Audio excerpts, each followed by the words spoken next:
Buonasera e ben trovati e bentornati ad Arasolè, nella nostra piazza virtuale dove ogni settimana affrontiamo problemi molto diversi fra di loro, ma sempre strettamente legati all'attualità e al nostro quotidiano.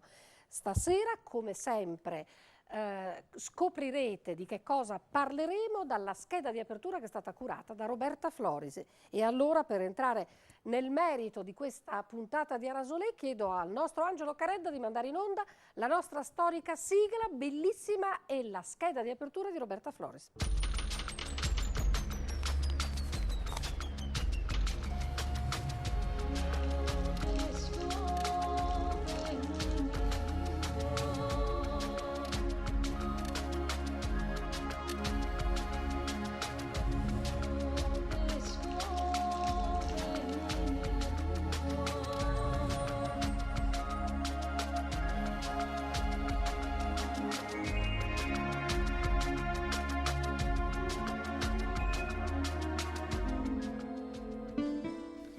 Agricoltura biologica e commercio ecosolidale, macchine elettriche e alimentazione naturale, energie rinnovabili ed edilizia ecosostenibile. Rispettare l'ambiente si può e tanti e vari sono i modi in cui si può provare. A partire dall'alimentazione sembra prendere sempre più piega infatti il ricorso a quella naturale all'agricoltura biologica, un modo per rispettare l'ambiente e stare meglio. Perché comprate biologico? Per cercare di vivere meglio. Come vi trovate? I prodotti sono di qualità? Sì. Grazie Roberta per questa bella scheda di apertura che ci fa entrare nel merito del discorso di stasera, dibattito di stasera. Tra l'altro abbiamo degli ospiti fantastici e un pubblico meraviglioso che sicuramente il nostro Angelo Caredda vi farà conoscere perché è una gioia anche per gli occhi. Parliamo di mangiar sano, ma parliamo anche di viver sano, di ambienti che ne so, ecosostenibili, di produzioni ecosostenibili, perché il futuro dell'umanità va in questa direzione. L'altra direzione è quella che abbiamo visto purtroppo accadere in Giappone e che la Sardegna con il referendum sul nucleare di quasi 2 settimane fa ha detto che non ci piace. Parliamo di sostenibilità, di sviluppo possibile, parliamo di una vita migliore.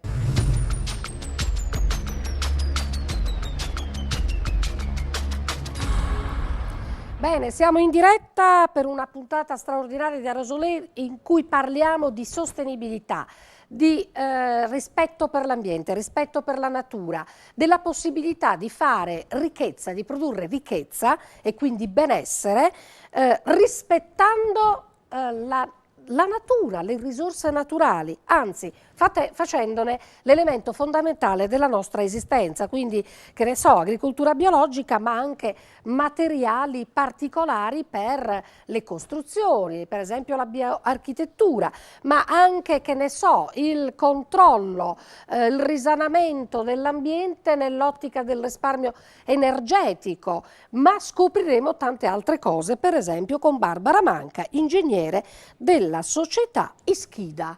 Che vuol dire? È un termine sardo, nella zona di Nuoro significa colei che è sveglia, che è pronta. Ed è quello che noi cerchiamo di essere. Quindi Ischida è femminile? Sì, Ischida. Sveglia? Esatto, quella che è sveglia, che è pronta, che è reattiva a reagire davanti alle situazioni. Ed è quello che noi cerchiamo un po' di essere per l'economia della Sardegna. Dove state fisicamente? Fisicamente stiamo nel cuore di Cagli, nel centro storico, nel corso Vittorio Emanuele. È una società sarda che è nata nel 2008 ed è una società sarda che si occupa della società sarda. È un gioco di parole, però in realtà è quello che proprio noi facciamo. Ce ne occupiamo con lavori di consulenza, pianificazione ed elaborazione di progettualità che riguardano l'innovazione e la sostenibilità, che noi proponiamo sia diciamo, agli enti locali, quali possono essere i comuni, le province o anche i GAL stessi, sia diciamo, ai privati. Però ad un certo punto cosa è successo? Che ci siamo accorti che parlando di sostenibilità in realtà le persone iniziavano a guardarci in maniera un po' strana, perché sembrava un po' come se parlassimo delle categorie dello spirito, qualcosa. Cioè sostenibilità, cosa vuol dire? E ci siamo accorti che c'era bisogno di un link, di un qualcosa materiale e concreto che facesse capire alle persone in realtà che la sostenibilità è qualcosa che è applicabile quotidianamente nella vita di tutti i giorni, nell'economia della nostra regione. Ed è così appunto che da Ischida nasce un figlio, diciamo così, di Ischida che è Movirindi, che è un progetto di mobilità sostenibile. Ma scusate, com'è? Scirarindi e Movirindi vi conoscevate? No. No, questa è fantastica. Voi non vi conoscevate? No. Vi abbiamo messo insieme Alla noi? fine anche Ischida e Scirarindi È diciamo che fantastico. concettualmente Quindi sì. da Ischida nasce Movirindi, che però non si conosceva con Scirarindi. E vabbè, a Rasolè fa anche queste cose. Questa è una piazza virtuale, lo abbiamo sempre detto, facciamo incontrare le persone e magari chissà che da cosa non nasca cosa. E quindi con Movirindi che è successo? Allora, Movirindi può essere definito come il progetto della mobilità sostenibile in Sardegna, e la mobilità elettrica è una declinazione della mobilità sostenibile. Noi cosa abbiamo visto? Che poi lo vedremo dopo, a quanto ho capito, nel filmato. Abbiamo fatto una piccola sorpresa, sì. Esatto. Abbiamo visto che c'erano già dei prodotti maturi, anzi io direi anche proprio pienamente maturi, per essere introdotti nell'uso quotidiano. Adesso vedremo appunto dopo delle vetture elettriche. E perché però abbiamo scelto proprio questo genere di prodotto? Perché comunque vediamo che la mobilità è un problema che in una città urbana come Cagliari, monocentrica, dove insomma, degli studi hanno appurato che giornalmente nelle ore di punta ci sono 64.000 spostamenti dall'Interland verso Cagliari. A Cagliari? Sì. 64.000? Spostamenti. Che mandano nell'aria botte dall'Interland infernali. verso Cagliari, senza contare poi gli spostamenti interni che sono altri 64.000. Quindi diciamo che la mobilità, soprattutto per quanto riguarda la diminuzione di produzione di CO2, era quindi un elemento fondamentale e cruciale della sostenibilità. Noi abbiamo degli obiettivi che ci ha posto non l'Unione Europea, Sì. cioè gli obiettivi, come dire, accettati a livello internazionale, sì, infatti, gli obiettivi di che Kyoto. entro sì, a parte Kyoto, però infatti non dimentichiamo anche che entro il 2020, secondo il piano d'azione nazionale delle energie rinnovabili, l'Italia dovrà raggiungere il 17% di produzione di consumo di energia da fonti energetiche rinnovabili.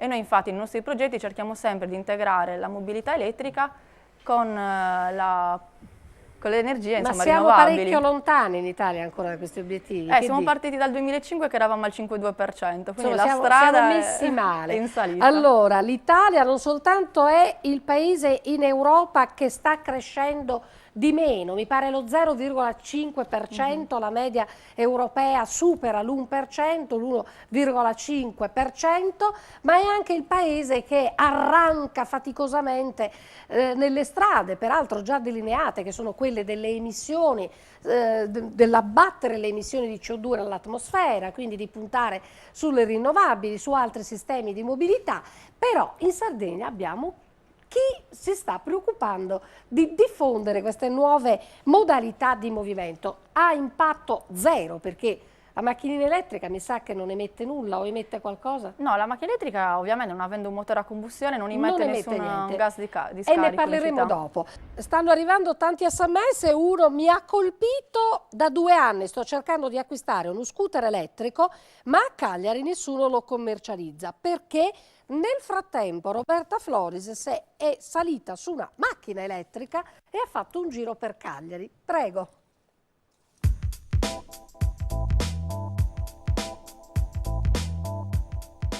Ancora in fase di evoluzione, l'auto elettrica sta suscitando sempre maggiore interesse, non solo da parte di chi, case automobilistiche e università in testa, sforna progetti e prototipi, ma anche da chi sempre più spesso si preoccupa e presta attenzione all'ambiente in cui vive.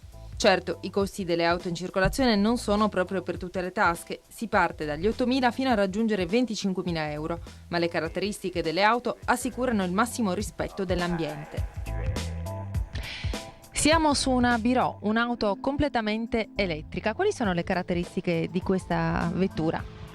Fino a 70 km di autonomia, 45 km/h come velocità, essendo omologata come ciclomotore di più non può fare. È un'auto totalmente elettrica, totalmente made in Italy e viene costruita a Pordenone.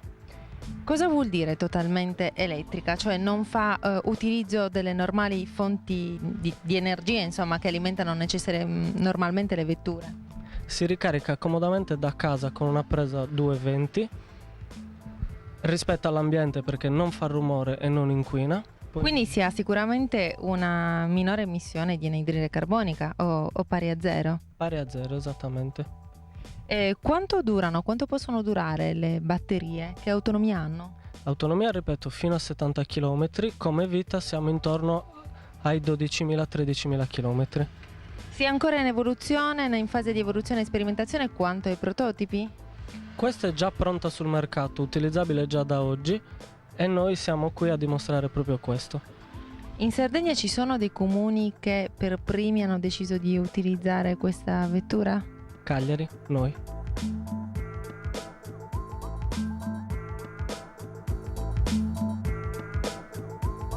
Grazie Roberta. Allora, la macchinina elettrica esiste per davvero, costicchia un po' tanto, e come rispondiamo al telespettatore che cerca disperatamente da 2 anni uno scooter elettrico?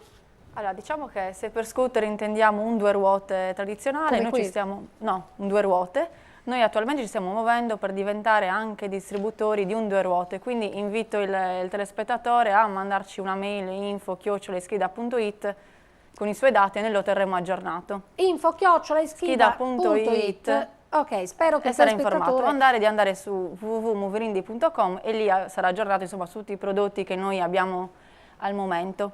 In realtà la macchina che abbiamo visto ora, cioè quella più piccolina, risulta essere un quadriciclo leggero ed è omologato come un cinquantino, quindi l'uso che se ne può fare è uguale a quello di uno scooter. Infatti la velocità massima, come abbiamo visto, è 45 km/h ed è addirittura parcheggiabile nei parcheggi degli scooter, per cui in realtà si ha l'utilità di uno scooter, però un pochino più confortevole. al comfort di un'auto, perché comunque permette, diciamo, in maniera molto concreta di arrivare insomma, in ordine a qualsiasi appuntamento. L'utilizzo di tutti questi mezzi nuovi elettrici è legato, io mi permetto di dire, al fatto che la città, ma anche le strade, devono essere organizzate in modo diverso, perché ovviamente non ci sarà più bisogno del distributore di benzina oppure diesel oppure, non so, gas, ma di postazioni per caricare le batterie.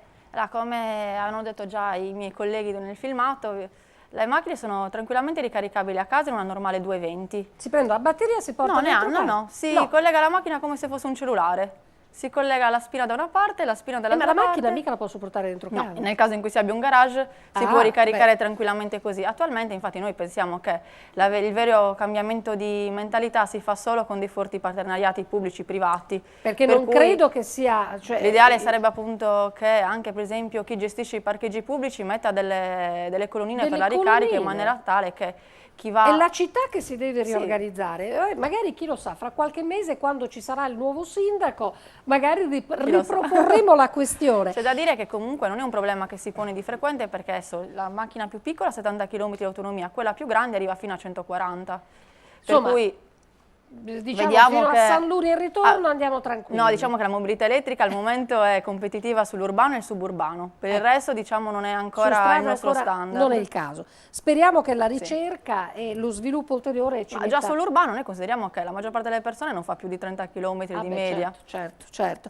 Io ringrazio tutti i nostri telespettatori, abbiamo cercato di far parlare la maggior parte dei nostri ospiti, perché veramente ci hanno detto delle cose nuove. Si può fare, si può vivere meglio, si può produrre, si può star bene, magari facendo crescere poco il PIL in senso stretto, ma il futuro dell'umanità è questo, non è il nucleare. Grazie a tutti quelli che ci hanno seguito e che ci hanno scritto, e noi vi diamo appuntamento a mercoledì prossimo come sempre.